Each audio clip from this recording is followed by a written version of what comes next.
I have a 24-year-old son. Substance abuse.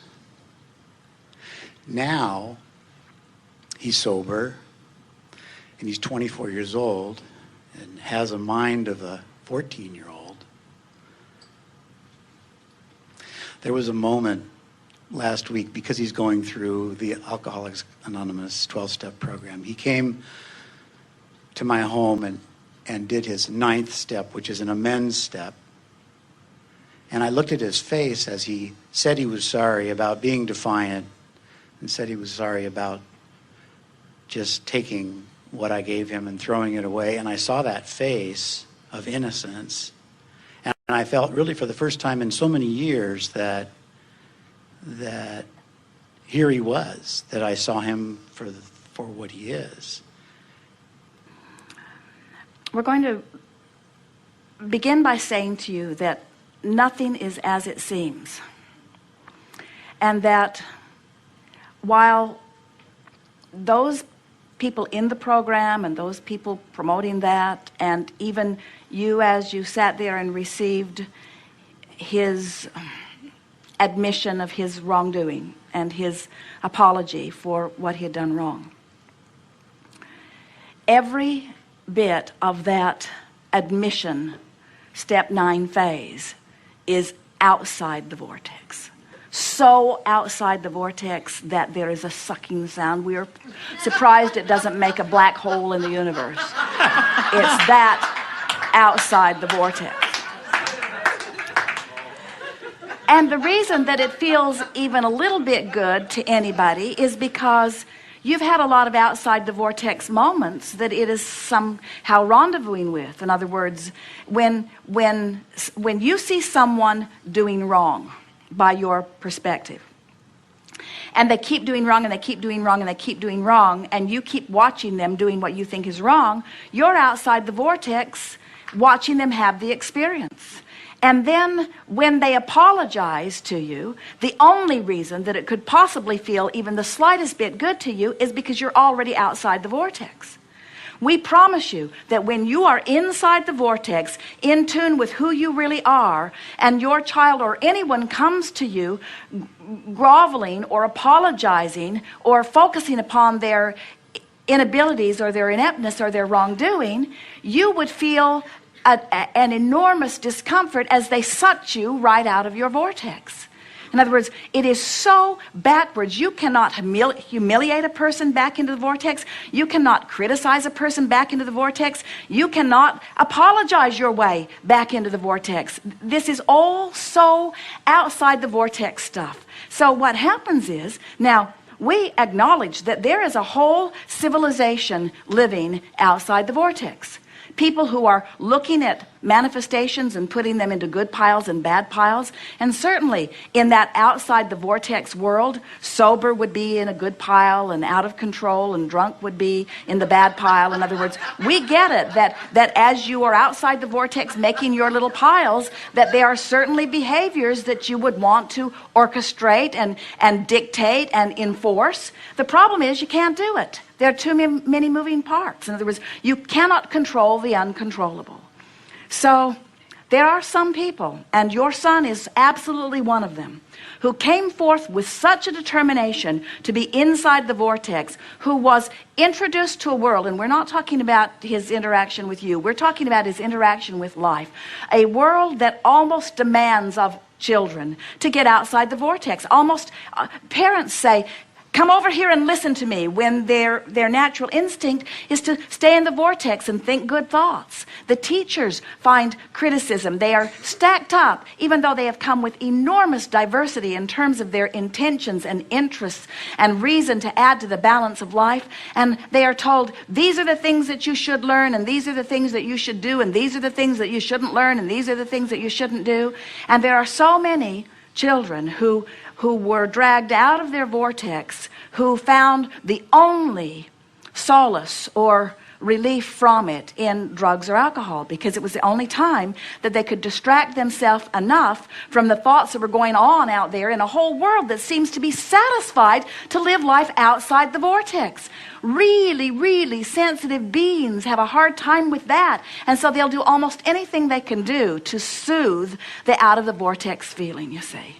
And so when your child says to you, I'm sorry, what you want to say is, I don't want you to be sorry. I don't want you to be sorry. I want you to be proud. I want you to know who you are. But sometimes it's a kind of long road back, you see. So we understand your confusion, because the whole episode just took you out of the vortex, and then you don't know what to do with it. Your emotions out of the vortex. In other words, it's sort of like what we were playing with earlier about which feels better, blame or guilt, and both of them are awful. But they're both outside the vortex, but one is closer to getting into the vortex than the other. And so that's sort of a basis that we can put there. In other words, we think that the 12-step program is a pretty good way of lining a whole bunch of people up that are outside the vortex. And we think it gives them stuff to do and ways to measure themselves and pat each other on the back, but we think it's outside the vortex. And we have not seen any long range in the vortex benefit from that. In other words, they have to move past those 12 steps that, and as far as we can see, those 12 steps mostly just cause you to put more over here into your vibrational escrow. So when you say that your son is 24 and has the mind of a 14-year-old, we say, ooh, let's do something even better for him. Let's say he's 24 and has the mind of an 8-year-old. Because if he has the mind of an 8-year-old, he'll be much more likely to go into the vortex, you see. I don't think I could go through puberty again with him.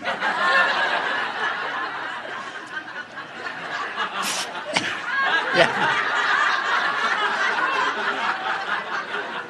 The vortex just spits you out.